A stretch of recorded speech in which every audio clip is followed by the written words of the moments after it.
I'm doing something different for today's episode.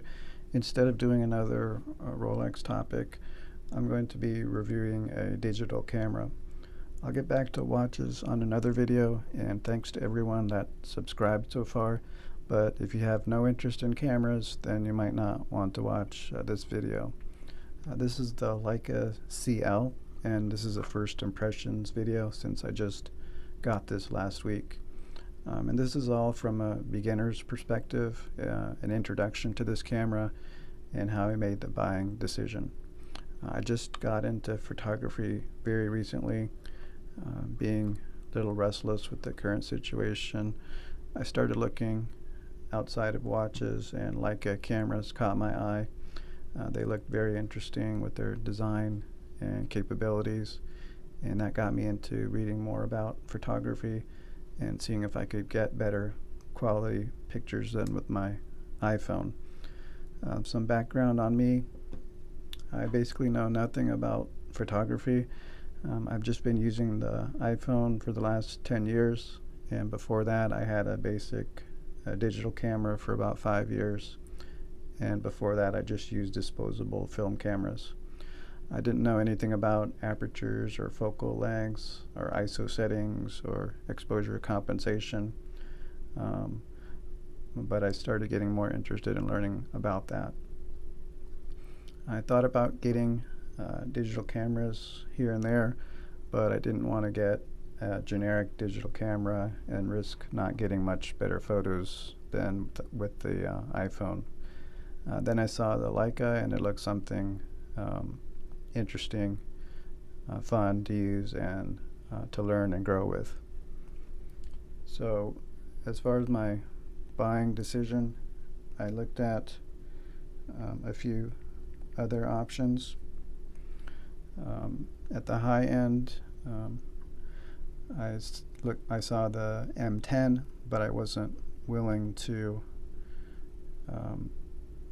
spend that amount of cash on the body and getting additional lenses for $5,000 or $10,000 each. Same with the SL2. That's a more expensive option too. And I didn't really need a full frame camera. At the lower end, I looked at the Leica Deluxe. It's very affordable. I might have dismissed this a little bit too quickly, but it didn't have interchangeable lenses, and I wanted to go in a little bit deeper into Leica. Then I saw the TL2, and that looked very capable, but it just looked too much like a digital camera and not enough character. So I was left then with the decision between the Q2 and the CL. I was very close to getting the Q2. It looks similar, but it's a little bit larger, and it's a full frame camera, but it has a fixed lens, and I still wanted the flexibility of interchangeable lenses, so I decided on the CL. There's a couple different options when buying the CL. Other than choosing between black and silver, you can buy just the body, or it comes bundled with the lens. At this time, it doesn't really make sense to buy just the body because the price is basically the same as if it's bundled with one of the lenses. You can get it either with the Elmarit 18mm 2.8 or the Elmarit Zoom 18 to 56 3.5 to 5.6. This gives you more flexibility with focal lengths, but it's been criticized because of the small aperture and not being very good in low light situations. So I decided to go with the larger aperture 18mm prime lens. So I basically committed myself to starting out with prime lenses, and I think I'll just stick with a couple different prime lenses for now. I kind of wish this came with a 28 millimeter. This is a pretty wide angle lens. It's the equivalent of a 28 millimeter on a full frame sensor. So I'm not going to do a unboxing, but I'll show what came with the camera. It came with the documentation and warranty and a quick start guide. It doesn't have the full manual. You have to download that online. It did come with a code for a free 3-month membership to Adobe Lightroom. I still have to figure out how to redeem that code, but I did download the Lightroom application on my iPad. The rest of the items come with their own little pouch. The battery charger with the cables, the battery, and it did not come with the SD card, so I got the SD card separately. The lens comes in its own box, and it comes with the leather strap, which is a very nice leather quality. It's a good length. I'm 5'7", and it's a perfect length for me. But if you're taller or larger, you might want to get a longer strap. So I'll put the lens on. This is the sensor. It's a crop sensor, so it's not full frame. But for my purposes, I don't think I really need a full frame camera. It's a very compact lens. It's very light, doesn't take up much space, so it's easy to carry around.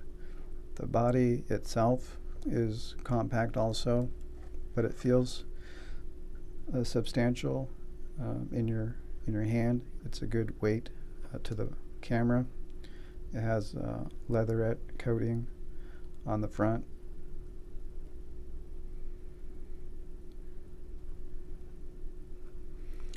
And LCD screen on the back. It has minimal buttons. The play versus record mode, a function button which is customizable, and menu button. External viewfinder. It's a very good viewfinder. I had to get into the habit of not just looking at the screen and looking at the external viewfinder, which I find is better view of what you're actually shooting. So the battery goes in at the bottom, and in the same compartment is the SD card slot. It has a nice metal door which feels pretty sturdy.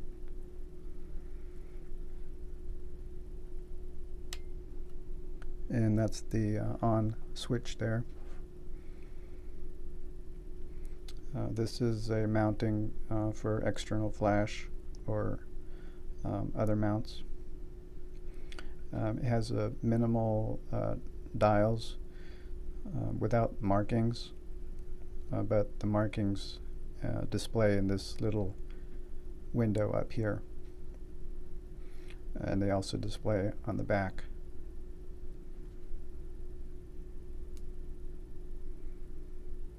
LCD screen. So right now I'm basically shooting mostly in aperture priority mode.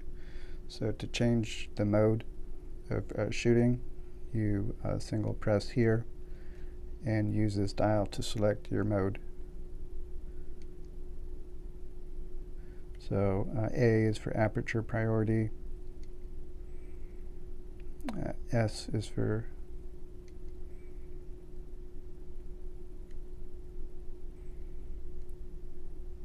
shutter speed priority.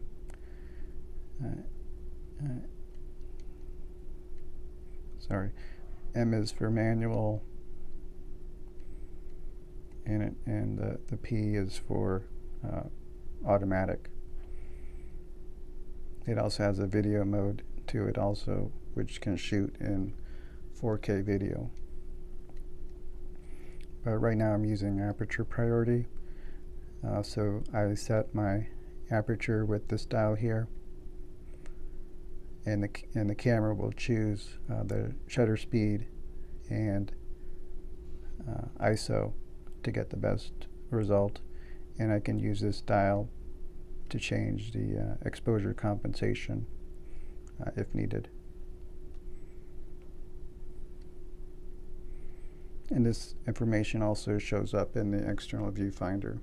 So as you put this close to your eye, the external viewfinder lights up automatically and the LCD shuts down, and that happens very quickly.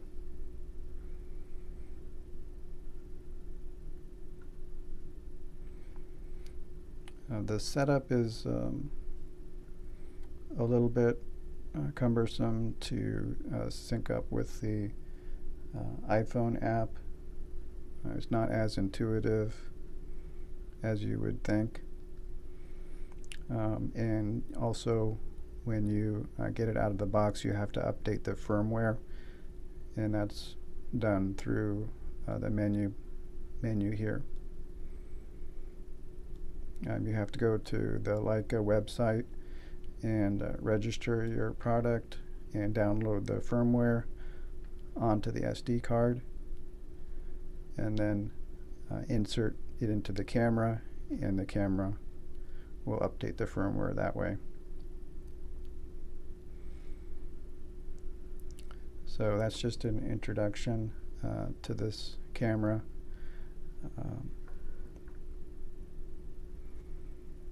I'm liking the camera so far. I just started shooting some outside shots and a few indoor shots. The indoor shots still look a little bit dark, so you'd have to have good lighting or adjust your settings. I'll try to post some sample photos in another video, and I might do a video on my accessories and some lens reviews if I have time later. I did order another prime lens in addition to this, but right now this is the only lens I have for it right now. So if you have any requests or questions about this camera, just leave them in the comments below. Thanks.